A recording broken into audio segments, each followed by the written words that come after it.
UGA football player Warren McClendon speaks out for the first time since the crash that killed his teammate Devin Willock and recruiter Chandler LeCroy. Good evening. I'm Russ Spencer. I'm Courtney Bryant. McClendon was a passenger in that single car crash just hours after the celebration of the national championship in Athens. Fox 5 sports anchor DJ Shockley joins us live with that interview. DJ?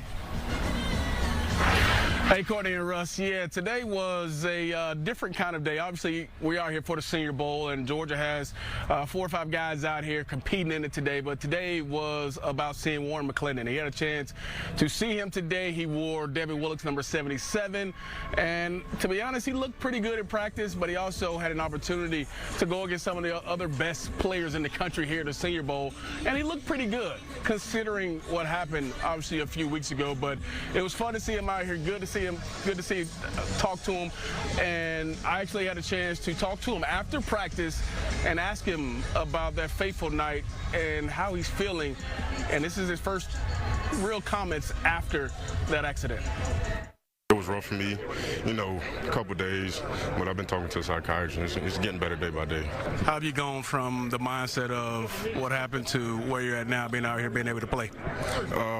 It was tough, you know, but I know Devin, if he was out here, if he was still here, you know, he would want me to come out here and, you know, give it my all. Mentally, how's it been for you to get through here and then be able to come out and play knowing, you know, the circumstances? It's been tough at points, but, you know, just taking it day by day and trying to get through it. What's been the brightest spot for you being here at the Senior Bowl, obviously being able to go out and play again, but what have you relished to being out here in this moment? Really just being around the guys, you know, have some teammates out here, just good seeing them again, you know, just making new connections with, you know, the scouts and the new players from other teams, so just making new connections. Tell me how you came to the conclusion of wearing 77. I know Devin meant a lot to you, but what made you want to do that this weekend? Really, it was kind of just a no-brainer, you know. Once, like, after everything happened, I was like, I got to wear it for him. You know, it's from my brother, my roommate, you know, I had to do it.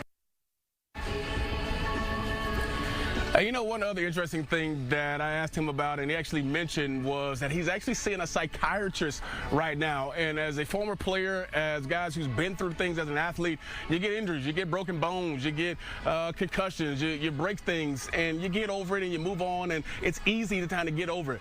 But the fact that he's seeing a psychiatrist tells you that this means a little bit more than just football. This is something mentally that he's having to go through and trying to get over. And the fact he's here means he's taking steps toward that. So big kudos to him to step out and say, hey, I'm going to get some help mentally to get through what is a tragic time for him, losing one of his best friends in Devin Willock and Chandler LeCroy. So he was a little somber. He had a different demeanor about him, but I was glad to hear him speak for the first time, and you can felt like he was kind of getting some stuff off his chest, and big kudos to Warren today for speaking.